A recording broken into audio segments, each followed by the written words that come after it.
Application of catalysis ആണ് നമുക്ക് അടുത്ത എടുക്കാനുള്ള പാർട്ട് പറയുന്നത്.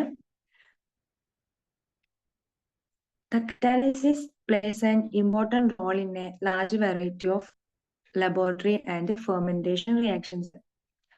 അതായത് ഈ ഒരു കറ്റാലിസിസ് പ്രോസസ്സ് ലബോറട്ടറിയിലും അതുപോലെ തന്നെ ഇൻഡസ്ട്രിയിലൊക്കെ വൈഡ് റേഞ്ച് ഓഫ് ആപ്ലിക്കേഷൻസ് ഉണ്ട്. ഫസ്റ്റ് നമുക്ക് ലബോറട്ടറി റിയാക്ഷൻസ് നോക്കാം. എന്തൊക്കെ റിയാക്ഷൻസ് ആണ് ലബോറട്ടറിയിൽ ഉള്ളത്? ഫസ്റ്റ് വന്ന് പറയുന്നത് manganese dioxide is used as A catalyst in the formation of oxygen on heating potassium chloride. അതായത് പൊട്ടാസ്യം ക്ലോറൈഡിനെ ഹീറ്റ് ചെയ്തിട്ട് നമ്മൾ ഓക്സിജന്റെ ഫോർമേഷന് വേണ്ടിയിട്ട് യൂസ് ചെയ്യുന്ന കാറ്റലിസ്റ്റ് ആണ് മാംഗനീസ് ഡയോക്സൈഡ് എന്ന് പറയുന്നത്. Then platinum is used as a catalyst in the combination of hydrogen and oxygen gases to form water vapor. അതായത് ഹൈഡ്രജനും ഓക്സിജനും കമ്പൈൻ ചെയ്തിട്ട് വാട്ടർ വേപ്പർ ഉണ്ടാകുന്നുണ്ട്. അപ്പൊ ഈ ഒരു റിയാക്ഷനിൽ യൂസ് ചെയ്യുന്ന കാറ്റലിസ്റ്റ് ഏതാ? പ്ലാറ്റിനം. വേറൊരു റിയാക്ഷൻ ആണ് ഡീകമ്പോസിഷൻ ഓഫ് ഹൈഡ്രജൻ പെറോക്സൈഡ്. അവിടെ യൂസ് ചെയ്യുന്ന കാറ്റലിസ്റ്റ് കൊളോയിഡൽ പ്ലാറ്റിൻ ആണ്. Then hydrogen ions are used as a catalyst in the inversion of cane sugar. അതായത് കെയിൻ ഷുഗറിനെ നമ്മൾ ഡയല്യൂട്ട് ആസിഡുമായിട്ട് റിയാക്ട് ചെയ്തിട്ടാകുമ്പോൾ, അതായത് ഡയല്യൂട്ട് ആസിഡ് എന്ന് പറയുന്നത് ഇവിടെ കാറ്റലിസ്റ്റ് ആയിട്ടാണ് ആക്ട് ചെയ്യുന്നത്. എന്തൊക്കെ പ്രൊഡക്റ്റ് ഫോം ചെയ്യും? ഗ്ലൂക്കോസ് പ്ലസ് ഫ്രക്ടോസ് ഫോം ചെയ്യുന്നുണ്ട്.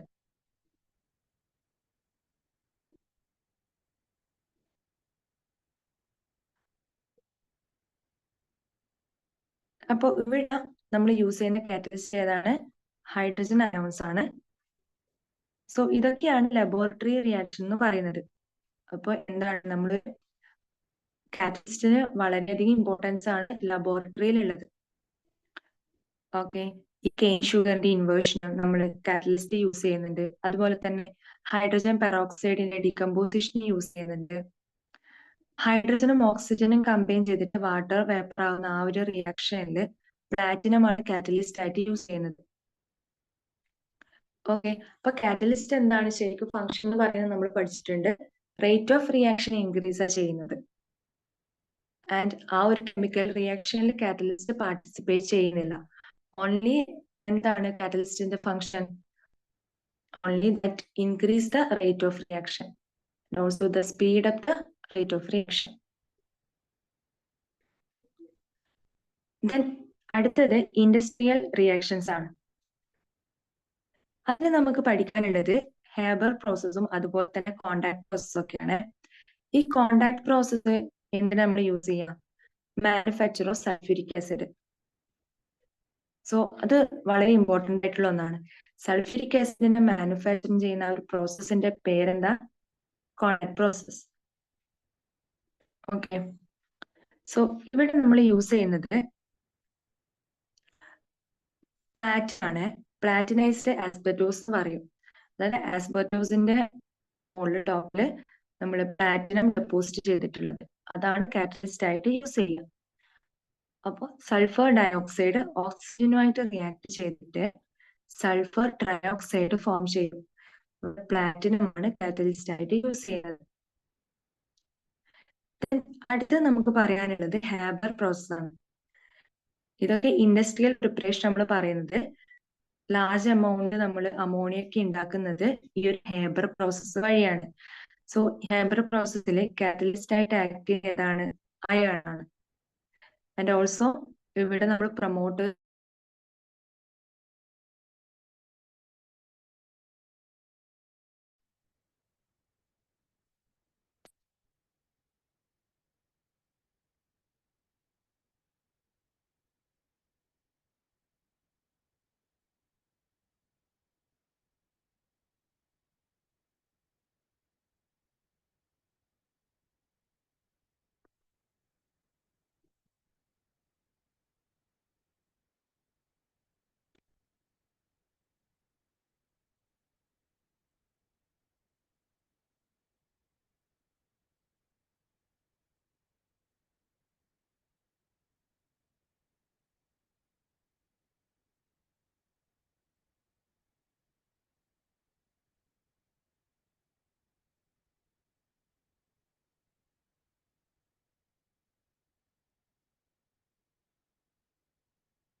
സോ ഹേബർ പ്രോസസ്സിൽ ഏതാണ് നമ്മൾ കാറ്റലിസ്റ്റ് ആയിട്ട് യൂസ് ചെയ്യുന്നത്?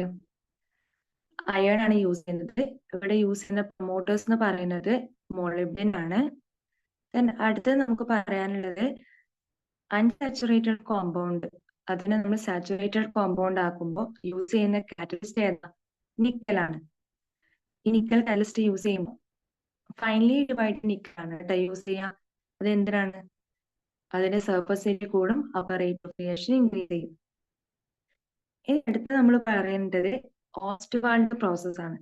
ഈ ഓസ്റ്റ്വാൾഡ് പ്രോസസ് എന്ന് പറഞ്ഞാല് നൈട്രിക് ആസിഡിന്റെ മാനുഫാക്ചർ ആണ് അത് പറയുന്നത്. ഈ നൈട്രിക് ആസിഡിന്റെ മാനുഫാക്ചർ ടൈം അമോണിയന്റെ ഓക്സിഡേഷൻ സംഭവിച്ചിട്ട് നൈട്രിക് ഓക്സൈഡ് ഫോം ചെയ്യും. അപ്പൊ അവിടെ യൂസ് ചെയ്യുന്ന കാറ്റലിസ്റ്റ് പ്ലാറ്റിൻ ആണ്. ദെൻ അടുത്തത് oxidation of hydrochloric acid gas to chlorine is catalysed by cupric chloride. ആ ഒരു പ്രോസസ്സിന്റെ പേരെന്താ? ഡീക്കൺസ് പ്രോസസ് എന്ന് പറയും. ഹൈഡ്രോക്ലോറിക് ആസിഡിന് ഓക്സിഡേഷൻ സംഭവിച്ചിട്ട് ക്ലോറിൻ ഫോം ചെയ്യുന്ന പ്രോസസ് ഏതാണ്? Deacon's process. അപ്പൊ ഡീക്കൺ പ്രോസസ്സിൽ നമ്മൾ യൂസ് ചെയ്യുന്ന catalyst cupric chloride. Also the cracking of kerosene oil is catalysed by certain silicates. Kerosene ഓയിലിന്റെ ക്രാക്കിങ്ങിന് നമ്മൾ യൂസ് ചെയ്യുന്ന കാറ്റലിസ്റ്റ് സർട്ടൻ സിലിക്കേറ്റ്സ് ആണ്. അപ്പൊ എന്താണ്? നമ്മുടെ ഇൻഡസ്ട്രിയലിലും അതുപോലെ തന്നെ ലബോറട്ടറീസിലും പല പല റിയാക്ഷൻസ് നടക്കുന്നുണ്ട്. പ്രോഡക്ട്സ് ഉണ്ടാക്കുന്നുണ്ട്, ലാർജ് സ്കെയിലിൽ പ്രോഡക്ട്സ് ഉണ്ടാക്കുന്നുണ്ട്. അപ്പൊ ഇതിനൊക്കെ എന്താണ്? കാറ്റലിസ്റ്റ് ഇമ്പോർട്ടന്റ് ആണ്. റേറ്റ് ഓഫ് റിയാക്ഷൻ ഇൻക്രീസ് ചെയ്യാൻ വേണ്ടി കാറ്റലിസ്റ്റ് വളരെ ഇമ്പോർട്ടന്റ് ആയിട്ടുള്ള കാര്യമാണ്. സോ ഇത്രയൊക്കെയാണ് നമുക്ക് ഈ ഒരു ആപ്ലിക്കേഷൻസ് ഓഫ് കറ്റാലിസിസ് എന്നുള്ള ഭാഗത്ത് പറയാനുള്ളത്.